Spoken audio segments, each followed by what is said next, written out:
And now, the Lowe Post. Welcome to the latest edition of the Lowe Post podcast, where the NBA doldrums are almost over. The FIBA World Cup that nobody cared about is completely over, and we won, for those of you who weren't paying attention, we being the United States of America. And I am pleased to be joined today by a perfect guest for the NBA doldrums. Hilarious stand-up comedian, hilarious Parks and Rec writer, hilarious rap aficionado, and NBA obsessive Joe Mande. How are you doing, sir? I'm great. How are you?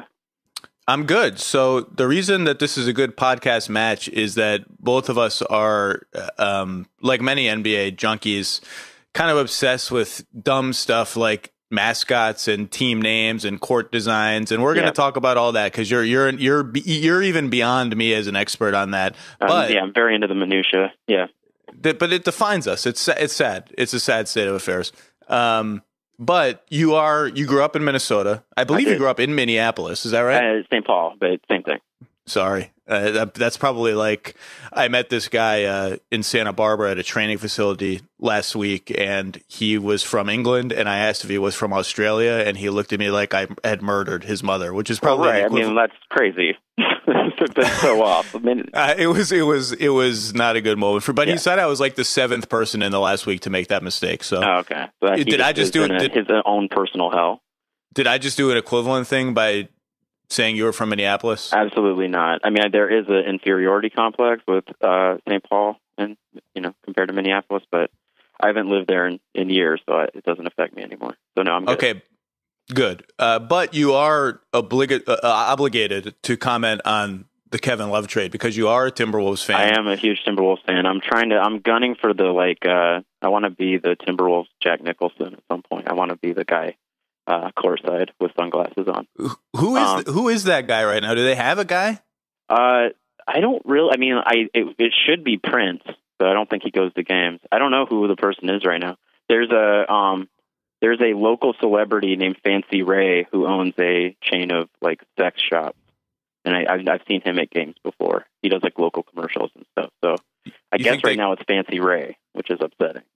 Do you think they comp him, or does he actually have good courtside season tickets? Does he have that kind of juice? I hope there's some disgusting under-the-table agreement between the Timberwolves management and Fancy Ray's many disgusting shops. So I know that you were doing some hand-wringing about whether the Timberwolves, given their not great front office history of the last 10 years, you were worried that they were not going to handle the Kevin Love trade well. Now it's done. You have Wiggins, Bennett, and Thaddeus Young from the Sixers. Give me your assessment. Do you think it went well? Are you happy with the return? I'm very happy. I was very worried we were going to get Klay Thompson, who's very good, but the type of guy you'd be forced to give a max contract to because he doesn't want to live in Minnesota. So, we got two guys from Canada who won't mind living there. And one of them has the possibility of being a superstar, and people in Minnesota are just like so nice that like I felt the same way. It's like, well, if he doesn't want to play in Minnesota, he should go be happy somewhere else, So I think it was what I was hoping happened. You say people are nice. I've never spent any significant time there, so I can't verify that. You seem like a very nice person. Why do I feel like at least on my internet presence is very mean. But that's endearing to me. I don't mind that. Okay, That's great. I'm a sour, negative person in general, so that fits with my personality. But I may be wrong. I detected on my like Minnesota Timberwolves Twitter feed. Yeah, I think like people there. I think there was a strong dislike of him by the end of Kevin Love, and like a defiant like we're better off without you, good riddance attitude. Did you not see that? I mean, but that's just any sort of any fan base with a player that wants to leave is going to act like that. I think. Maybe that's true. I mean, I heard a lot. I saw a lot of stuff that's like you couldn't even get us to a playoffs, but I mean, he's very good, and he's going to be so insanely good as a third option. And I have no ill will towards him at all. I'm psyched to watch all I care about at this point is like we're in the Western Conference. We're not going to even come close to the playoffs. So I just want to watch a team that'll be fun on League Pass. I just want to see Ricky Rubio throw alley-oops from three-quarters court to Andrew Wiggins. That's all I want. Ricky Rubio is adorable still. I think the Timberwolves think they might have a chance to at least be in the playoff race with 10 or 15 games left, and I completely agree with you. I think they have no chance. I think we think of them differently than they think of themselves. Yeah, I mean, the only part of the trade I didn't like was getting Thad Young because he's good. I want us to be the Western Conference 76ers and just tank for the next 3 years and wait for LeBron to get old and then go for it. Yeah, the worst team in the Western Conference race is going to be interesting because the Timberwolves, I think, are worse than they think. The Kings are definitely worse than they think, but have talent. The Jazz at some point are going to get better. I don't know when that is, but they have all these young guys who at some point are going to get better. And then you have the Lakers, who just can't. Their fans can't take the ignominious state of the team, and like the current state of the Lakers is funny because it's like when you play 2K14 or whatever, and you're on the My Player function, and like the computer is just making trades while you, like out of your control, and then suddenly you're playing the Lakers, and it's like, wait, Carlos Boozer and Jeremy Lin are what's happening? If it weren't for the Sixers, I think they would be a lock for a worse defensive team in the NBA this year, but the Sixers are just a lock for everything. I mean, you have to consider the Sixers a lock for the worst everything. Before we get into the court design and all the fun stuff, right. I will say I think I'm contemplating writing something about this, but it's so obvious that I don't know that I need to write it. I think there's a disconnect among fans of both teams.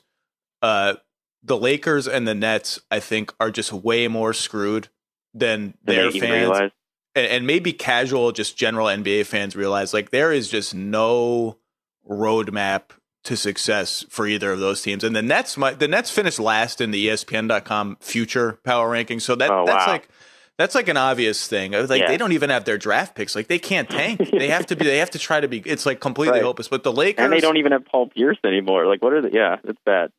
The Lakers are in a bad way. If your plan is sign Kevin Durant, you got to get a new plan. I've said that a million times. But anyway, well, the problem with the Lakers, because I work with, I live in LA now, and I work with a lot of Lakers fans. Is just like they know it's bad right now, but they also just have historically things have just always worked out for them. So just like they kind of are just secreting it. They're like, oh yeah, no, this season will be rough, but then we'll have Kevin Durant and Russell Westbrook, and they just are just closing their eyes and thinking positive thoughts. And like a lot of the times it happens because people want to live here. Yeah, no. And they've had they not only have they had free agents come there, like obviously Shaq, and then they drafted Kobe same summer. But they've had like trade help. Like when the Lakers were in trouble, like they acquired the pick that became Magic Johnson. They acquired the pick that became James Worthy. They don't have any, like they got a pick for taking Lin, but they don't have like any help now. I mean, they don't have like any sort of kick in the butt. They just have to rebuild like a normal team, and I don't know that that's going to be an easy process for Laker fans to digest. It's going to be fun.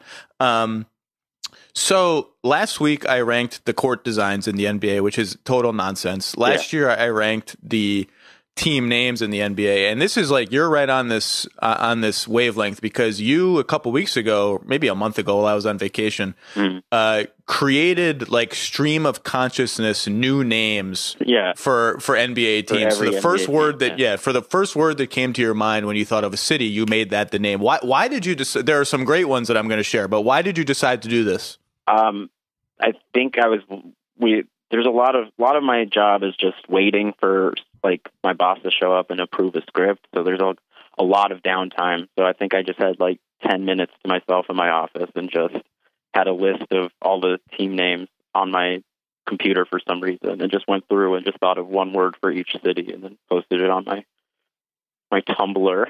I was very no thought at all to it. But then I posted I posted a thing on Twitter that's like, if you want to create a logo to go along with these names, go ahead, go crazy. And people made amazing logos. It was great. It was a lot of fun.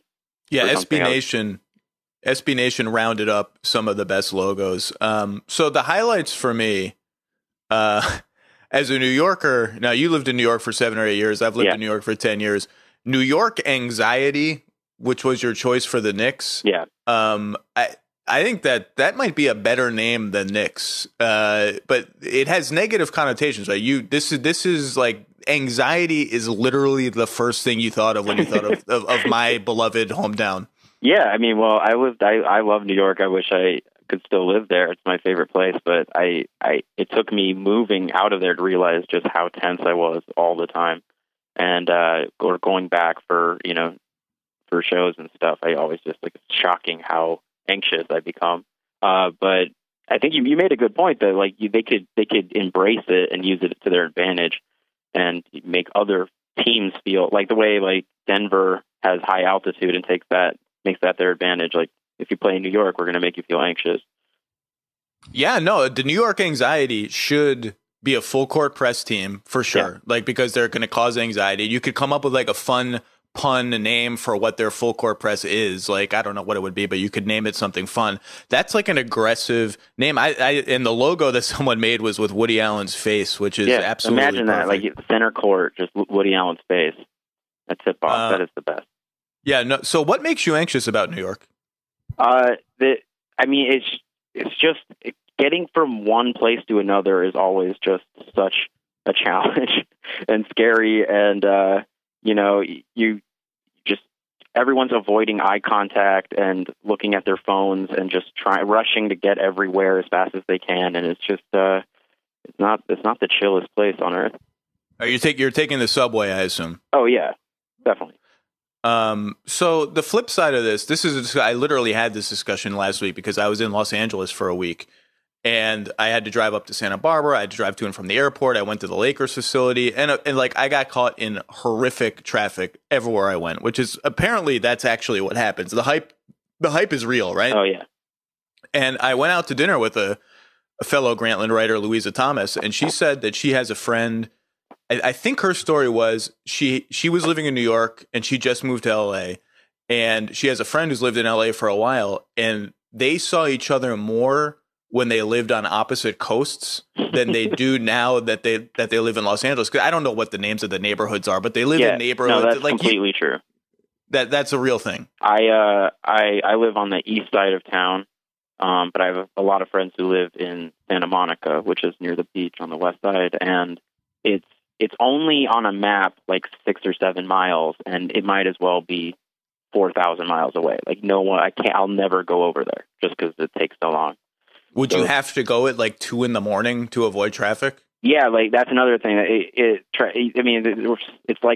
literally like the SNL sketch Californians, like the way you talk about traffic here. But like, yeah, you wait until like 9 or 10 o'clock to see people sometimes, just because there won't be traffic. It's crazy. Yeah, I went up to a training facility for NBA players there, and there was like a 20 email exchange about advising me at what time I should leave, both to go there and to return, and like what route I should take. And I was like, right. But that's less stressful than taking the subway in New York. That's my point. That's less stressful somehow. Yeah, I guess so, because you're in control of it, right? You know what I mean? So like, and I use an app on my phone called Waze.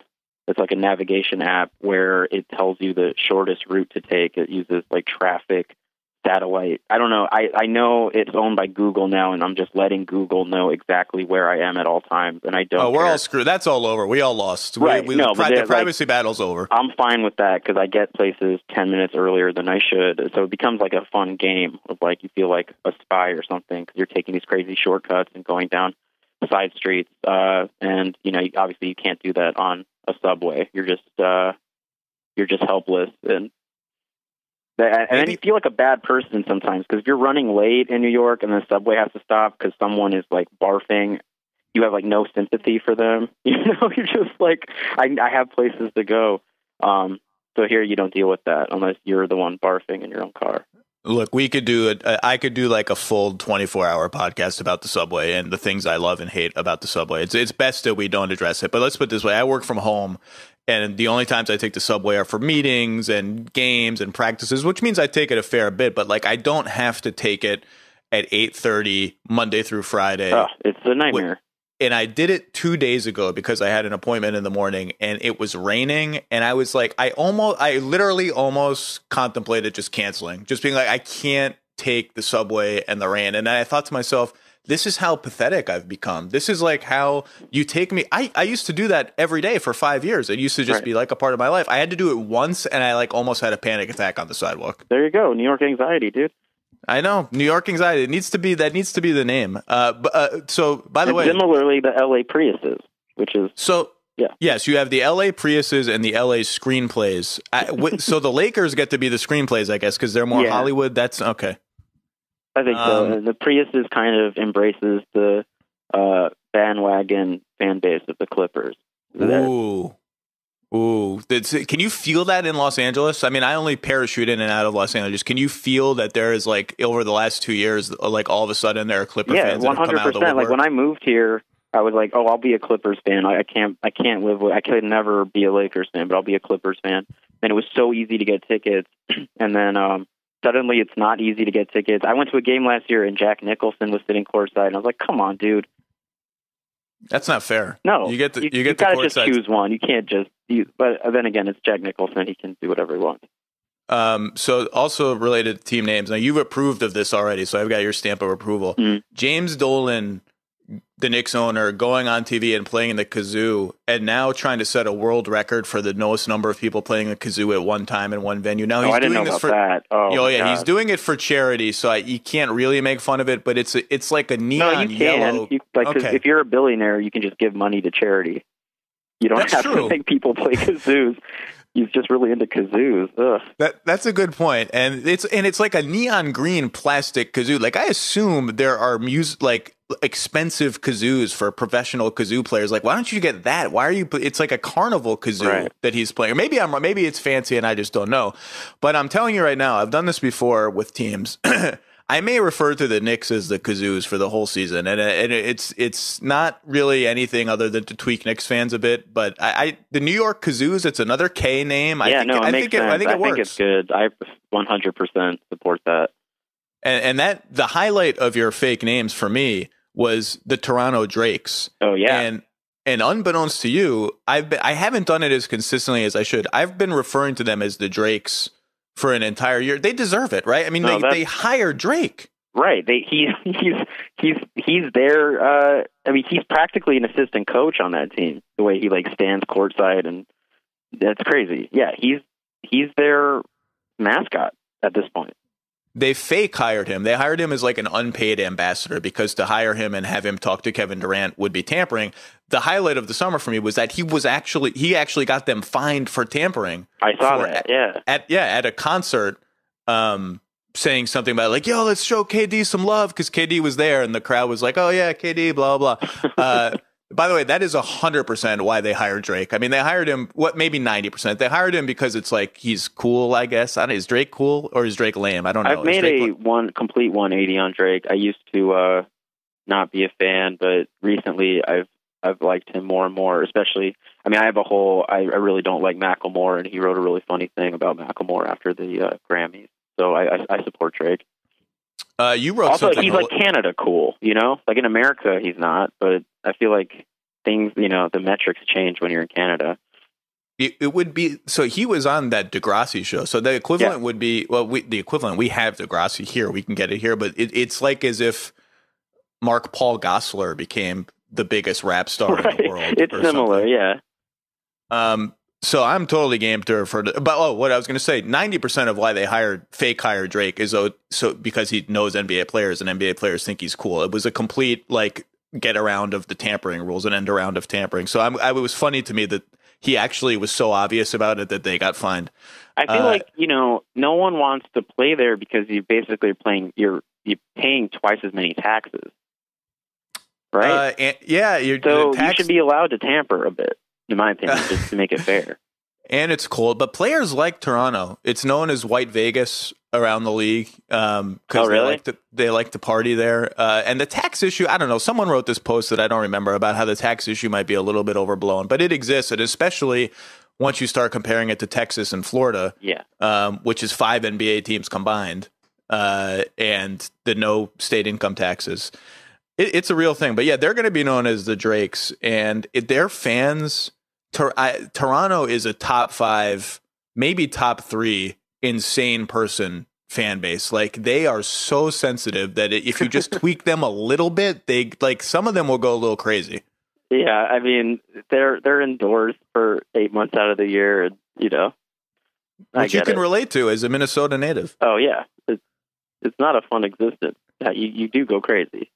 You proposed the Minnesota Malls for your hometown Timberwolves, which I think you told me you might want to alter. But I think there are like a handful of teams in the NBA that I think like need just a total redesign, rebranding, everything. They're one like of them, man. What do you think so? Okay, so what are some of your teams like? Just the name, the colors, everything is just like you just think they need to start from scratch. Well, I've always felt this way, and it's starting to happen. But when it was the Charlotte Bobcats, that was ridiculous, and I was like, Charlotte should be the Hornets, and that's happened. They're back. So Charlotte should become the Hornets. The New Orleans Pelicans is silly. They should be the Jazz. Give them the Jazz back, and then Utah has to figure it out. They could be the Utah Temples or the Utah.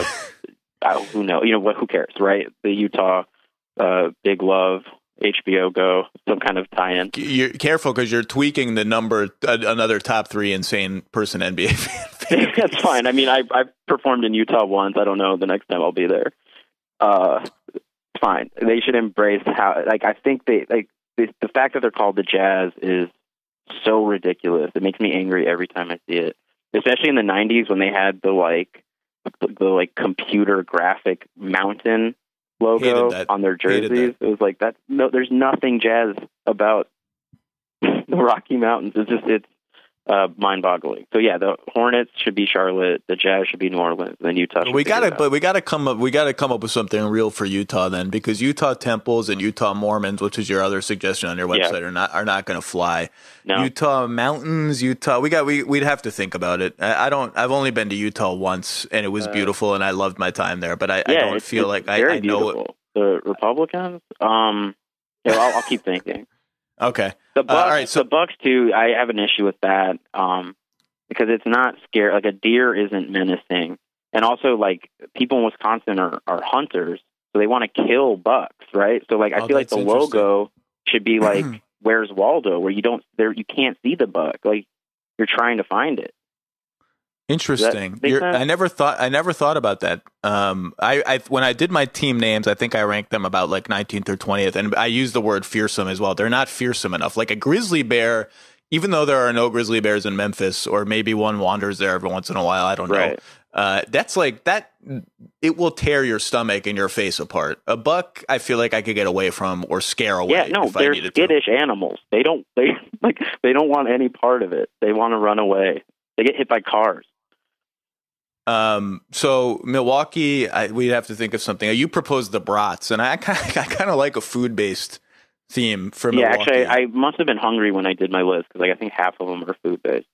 Yeah, you've got beignet for New Orleans. You've got Tasty Cakes for Philly. The Orlando chain restaurants is kind of funny. Yeah, I mean, that's all there is there.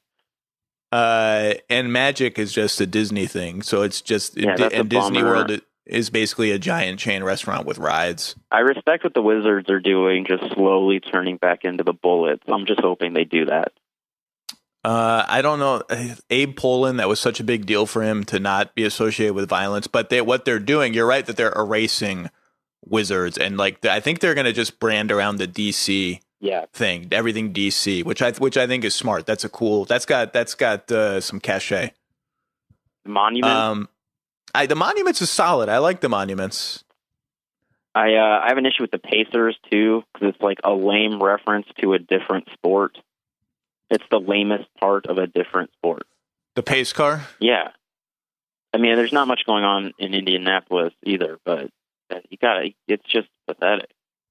At least pace works as a basketball word.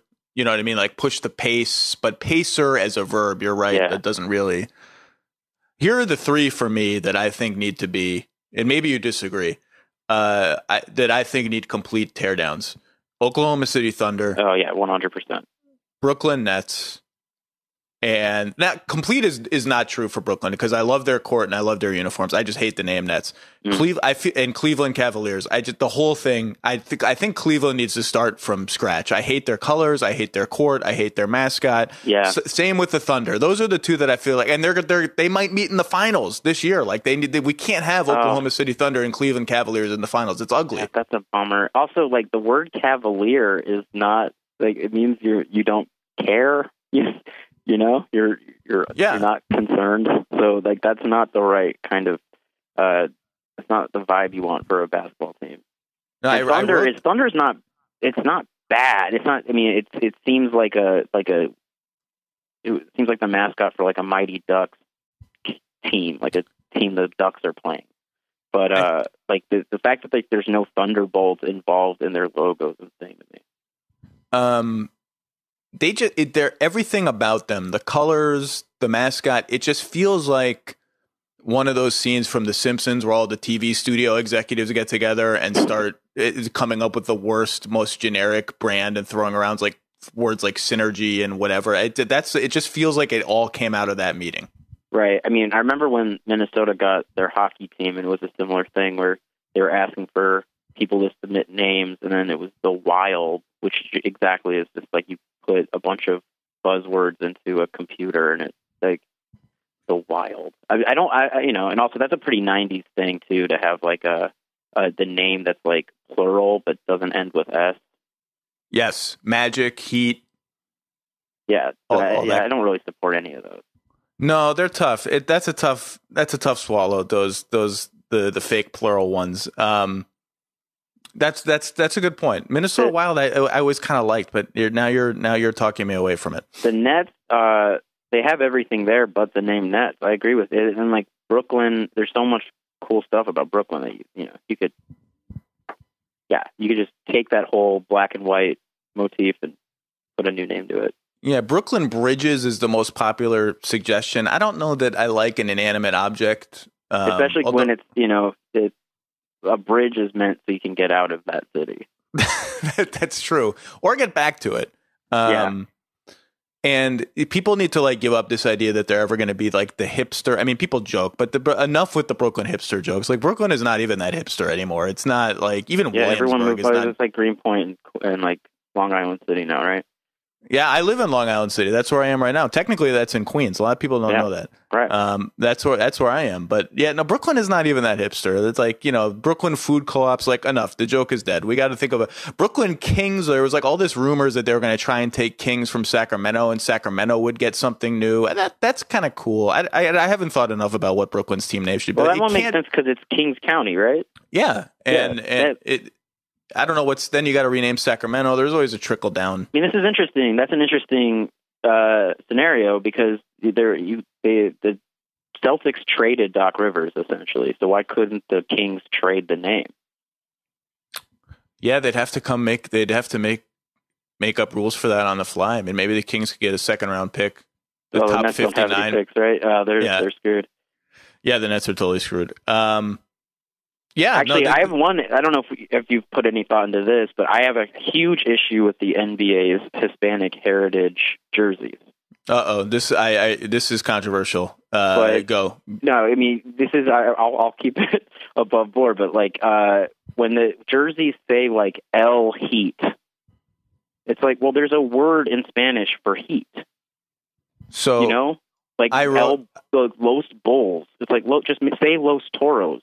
I wrote about this and learned the hard way that the reason why that is because in Spanish-speaking countries, the team name is they refer to them as the Bulls and the Heat, and the branding stays the same and all of that. And that's the way. So then just why do those jerseys exist? Like, why just add Spanish pronouns? That's a fair question. That's the next level question. I mean, the reason why anything exists in the NBA is to make money. I mean, that's the only reason any of this stuff happens. The sleeve jerseys, were you a fan of this? Secretly, some people like the sleeve jerseys and won't admit it. Them. I mean, I hated them because like I went to a couple Timberwolves games last year when they were in LA, and both times they wore sleeve jerseys, and both times they shot like under 30%. And I'm just convinced that it affects players shooting, and I don't like it. Were they Clippers games or Laker games? I think I went to one of each.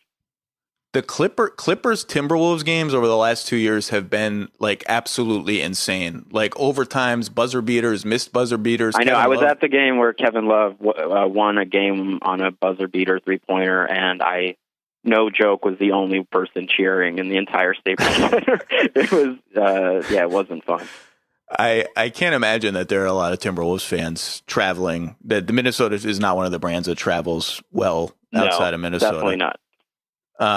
Maybe they'll be cool once Wiggins becomes a star. And they changed their name. I was putting some thought into it. I have the malls down, but Minnesota's like irrationally proud of a type of lake fish called walleye.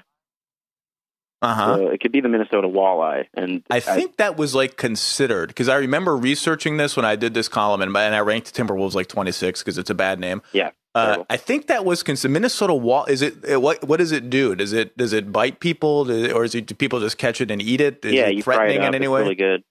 Okay, but it's got the same thing as the buck then, where it's like a victim of human violence. But maybe they are vicious somehow. I never went fishing really. I don't do that. But they wear throwback jerseys every year that say like Muskies or something, which is pathetic. So even our like throwback jerseys are upsetting. That's a reference to something, and because I'm going off the top of my head, I don't think it's an ABA reference. It's not an ABA reference. I don't think. I think it might be like a predecessor league to the NBA, but I'd have to double check that. Yeah, no, the jerseys look like they're from like the 1800s. And they're out. You don't like them. I can don't picture like them them. in my Ricky head. Rubio tore his ACL wearing one, so Ooh. I don't think we should ever wear them again. And we got to think of something for Cleveland, but that's a different. Cleveland's whole brand is not good enough. The Cleveland One Fun Street. There's one fun street in Cleveland. Is that so? I don't know Cleveland well enough. That's it? That's all they got? I've been there a couple times, and there's one fun street. Jalen Rose is a huge Cleveland fan, and you know that Jalen Rose, talks about what cities are most fun to go out, and he says Cleveland is like criminally underrated. Really? Well, my sister lives there, and I'm going there for her wedding in a month, so maybe my attitude will change. Yeah, I need, as you might guess, I have not shared Jalen Rose's nightlife experiences in very many cities, including Cleveland. So I don't know. I can't speak to that. I was talking to when LeBron signed. I was talking to my friend Hannibal about going in and just trying to buy a bunch of real estate around the Quicken Arena. And then we realized neither of us know anything about money or real estate. But we had the idea of maybe Cleveland will be cool now. We should jump in on this. I have those ideas sometimes too, and again, I come to the conclusion that I can barely manage my own finances, right. Which are not extraordinarily complicated. It was very funny though. I downloaded something on my phone to look at real estate in Cleveland and was just sending stuff to him. We don't know what we're doing. I'm sure there are opportunities there for smart. There are a lot of ways to make a lot of money. That are really, once you break it down, not very complicated, and we're all sort of suckers for not pursuing them. Open up a bar called Johnny Football. Go into business, just do it, just embrace it. Upper East Side of New York. If you opened up Johnny Football on 82nd Street and 2nd Avenue, there would be 75 Steelers fans there immediately. So you've written for. Is this going to be season 2 on Parks and Rec or 3 for you? This is my 3rd season writing for Parks and Rec. Yeah. So Parks and Rec and 30 Rock for a while were neck and neck in the number of random NBA references that were somehow worked into the show. Yeah. And that predates you joining the writing staff. There's obviously there must be a large population of NBA of NBA fans among the writing staff, right? Oh yeah, no, I think at this point, a lot of everyone's invested just because we talk about the NBA so much, but, my coworker Megan Abram, who knows nothing about basketball, is now a huge Ricky Rubio fan just by proxy of me. But we're obsessed with basketball. There's a very specific era where we're very good and knowledgeable of the NBA between 1993 to 2005. we play a lot of trivia games online, that's our sweet spot. That's the go-to. Yeah. So I'm trying to think of what obviously you had Roy Hibbert and Detlef Schrempf, who fits perfectly in that. Was Detlef hard to get on? Where is Detlef these days? He's doing something. I think he's doing something for a team, but I don't know what it is. He runs, and that was the season before I arrived, was that episode. But I know we want to get him back because he's a surprisingly good actor. And I think there's a Larry Bird. Leslie Knope has a Larry Bird photo in her office, right? And we got permission to use a joke involving Larry Bird's mother. I don't remember that thing. Yeah. What was the joke? I don't even remember at this point, but I know there's a screen. It's one of our screensavers. Is the Larry Bird mother joke. I'll get back to you on that. That's so funny. So what's the do they just come up organically? Like as you're writing, as you're bouncing around ideas in the writer's room, somehow there's an idea that 3 connections away leads somebody in the room to think of an NBA player and you just throw it in there? Sort of, yeah. There's a million jokes in every script, and there's 4 or 5 of us that are obsessed with basketball that just the joke wouldn't necessarily need a basketball reference, but we'll throw it in there. So this is the kind of thing I'm curious about. So like Detlef Schrempf comes on. My wife has no idea who Detlef Schrempf is.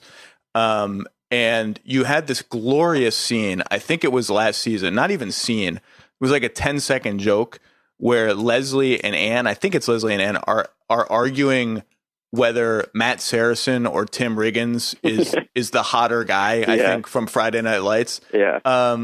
Do you just when you come up with a joke like that, you must know a certain percentage of the audience is going to have absolutely no idea what's going on. Do you just accept that? Do you assume that there's a smart person overlap? Well, we have a term enough? for that. Like we have a term called a 1%er, where it's like we know that joke is only going to be understood by 1% of our audience, and it's a real gamble because you have to be in love with a joke to keep it in if you know it's a 1%er.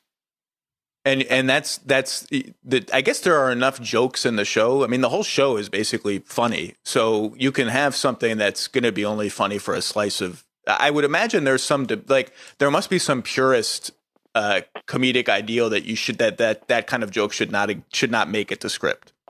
Well, just a certain number. You can't have all that. You can't have all 1%ers, obviously. But yeah, I mean, especially like a show like 30 Rock, which is just like so joke heavy. There's so many more opportunities for jokes like that, just because it's like rapid fire.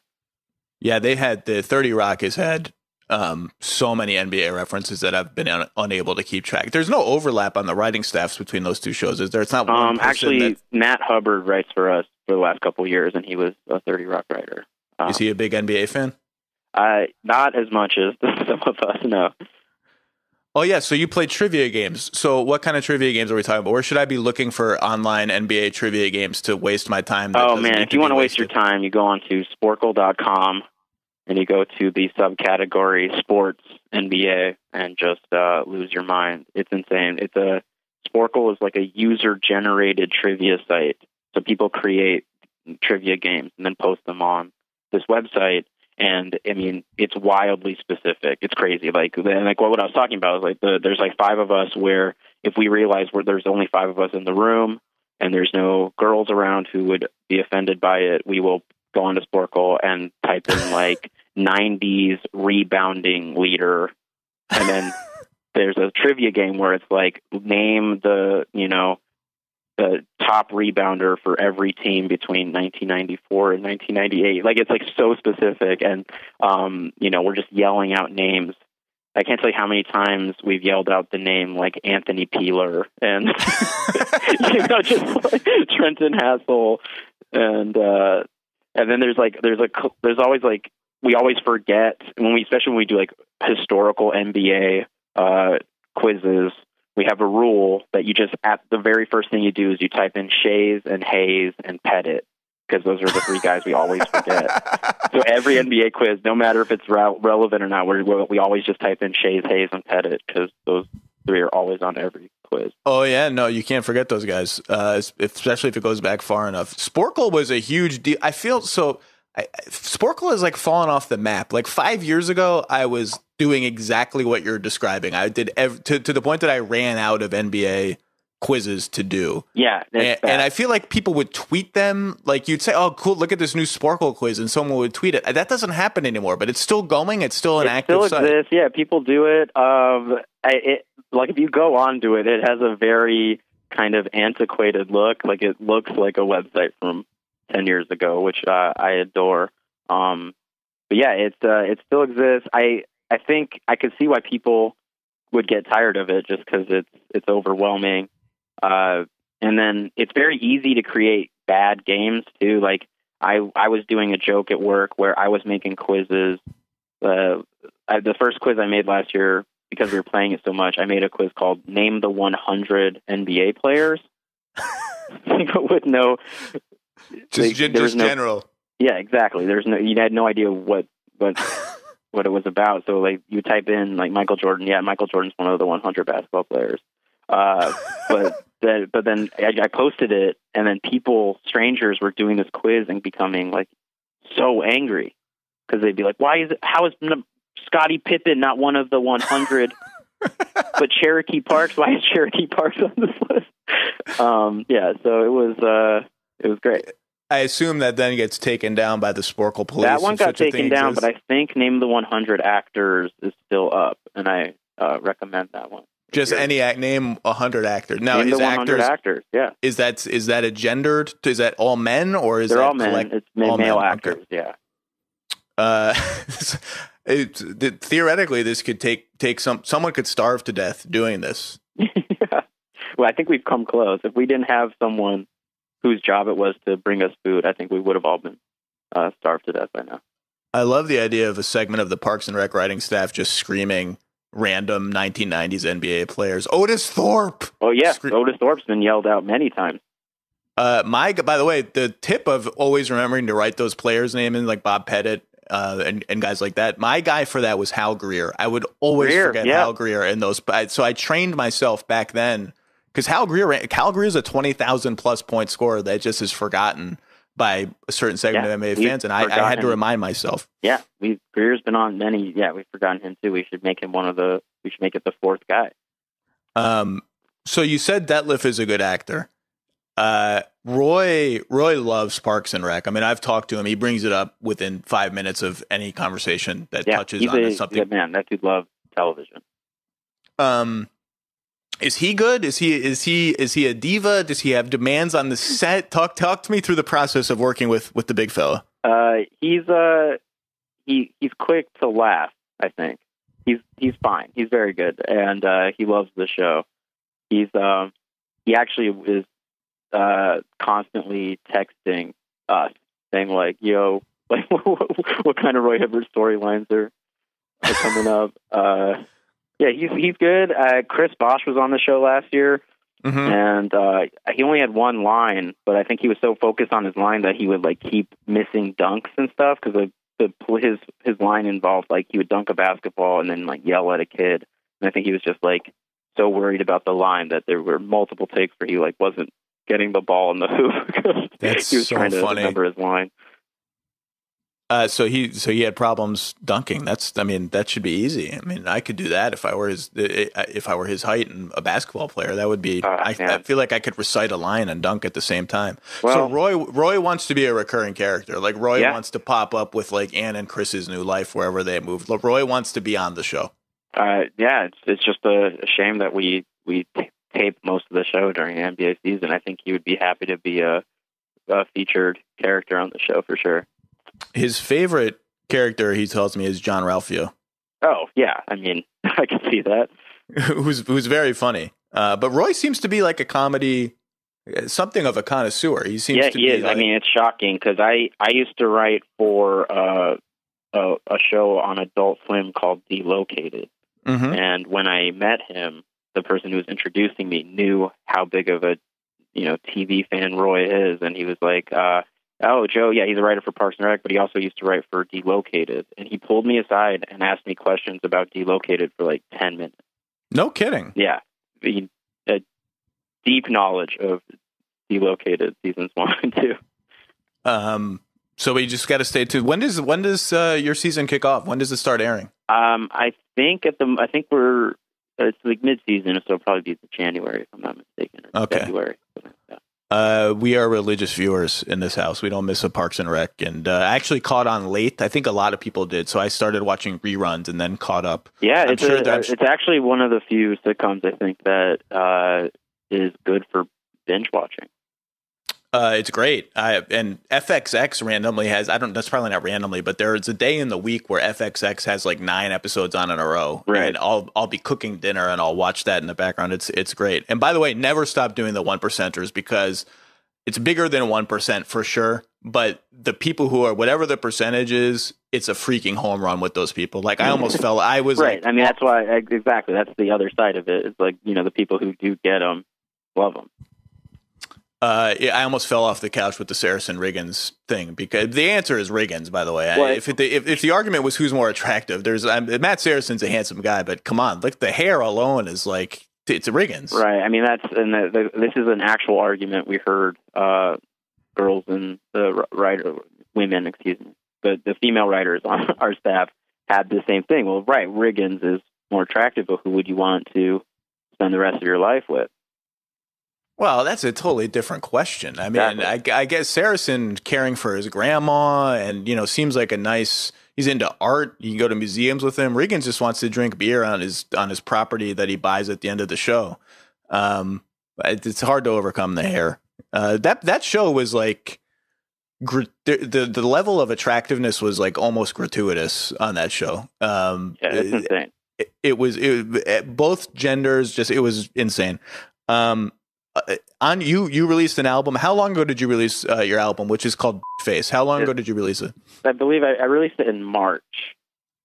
I was going to say less than a year ago, so I feel good that I was in the ballpark. It's already dated, though, because at the time I released it, I had a fake sponsorship with LaCroix sparkling water and branded the whole album as if they helped me release it. And then a few months after I released the album, I got into kind of a dispute with the corporate entity of LaCroix Sparkling Water, and I am no longer their fake spokesperson.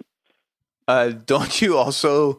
was there litigation filed, or it did not get to that point, I hope? It got to the point where they sent me a cease and desist letter, which is now framed in my office. I'm looking at it right now. They sent me a cease and desist letter saying that I had to stop claiming I was their spokesperson. I believe now you have a fake sponsorship with you are a fake supporter or sponsor of the Koch brothers, or a fake corporate entity associated with the Koch brothers. Their official celebrity spokesperson. And if you want to talk about a true 0.1% joke, I made T-shirts that say Koch Boys, spelled Koch, which is a reference to my fake sponsorship to the Koch brothers and French Montana's Koch Boys clothing line. See, once you start getting into clothing lines, I'm out. Like you even lost me. I mean, that's that. Real. I mean, I sold 75 shirts right away, and I was like, oh, this is great. And I printed like 200 more, and I think the 75 people who got the joke bought a shirt because I'm just swimming in Koch Boy shirts right now. On the opening intro of Base is a series of people saying their names and introducing the album. Yeah. And among and it's a rapid fire. And among the first one is Blake Griffin, and Ricky Rubio is also on there. So like, how you can't just call Blake Griffin and be like, can I thought maybe it was called from like you just recorded him saying his name or something. How do you get Blake Griffin to just pop on your album? It's amazing what you can do if you have access to Twitter direct messages. So Blake Griffin, I think that's how I got on this podcast, right? I think so. Yeah, but like I'm a schmuck. You like Blake Griffin actually follows you? Blake Griffin doesn't follow me. Yeah. He follows me, and so does Roy Hibbert. I mean, I think Blake was the first person I contacted. I was like, I wonder if he would introduce my album, and he was more than happy to, and it was awesome. I just asked people to call my phone and leave a message, and once Blake did it, then I just went through my Twitter followers and was like, oh, I wonder if Minnie Driver would do this. I wonder if Jerry O'Connell would do this. And the opening intro was just this mishmash of very unlikely celebrities. It's great. So Blake was game. He was just like, of course I'll do it. Yeah, he did it within 5 minutes. It was amazing. And so now Blake, Mr. Griffin, is also just a huge comedy fan as well. Yeah, so. he's done. I mean, I think he just did like a slam poetry reading 2 days ago somewhere in LA. Yeah, which I haven't seen video of yet, but I should look. And he's done other appearances. Like he went on. I'm trying to forget. I think he went on Rainn Wilson. Was it Rainn Wilson who had that video, internet video show that was like Rainn Wilson driving around in a van with random guests? And I think one of them was. That sounds right. I was very set on writing a sketch for him when I was writing for Kroll Show. It never happened, but he's more than willing to do comedy stuff. And Rubio follows you? Rubio definitely doesn't follow me. The Rubio one was like through a friend of a friend knew him, and he agreed to leave a voicemail, and I didn't know it was coming, so my phone rang from a number I didn't recognize, and picked it up. It was Ricky Rubio expecting to leave a voicemail on a stranger's phone. And like I said, I'm a huge fan, so I was like completely geeking out, and I completely freaked him out, and I don't think he wanted to leave a voicemail after that, but he did it. He definitely did not want to have a live conversation. Oh, no, not at all. That's funny. It's a good sport. The best one for me is Mini Driver, because it's all these people who are like, like Blake Griffin, Ricky Rubio, they're basketball players. Jerry O'Connell's kind of a boisterous young male actor. And then in comes this sophisticated British voice. Yeah. And she like nailed it too. She was great, but she also said she wasn't comfortable saying the word face, because in England that's like, she was like, it's just not like what I would want to do. But she was like, in England, everyone calls each other. So maybe I could say that. And I was like, please call me a. And then she did not. That is 100% being beeped out. There's no chance at saying it. By the way, who was responsible for this almost, our baseball writer, Jonah Carey, almost, I think, exploded when you guys created the fake law firm of like BAPIP, VORP, and Pacoda. Oh, I mean, it was Mike Schur, the showrunner, is of course, the biggest baseball Fire fan. Joe Morgan. That's like my favorite thing in the world is to make fun of baseball to Mike Schur.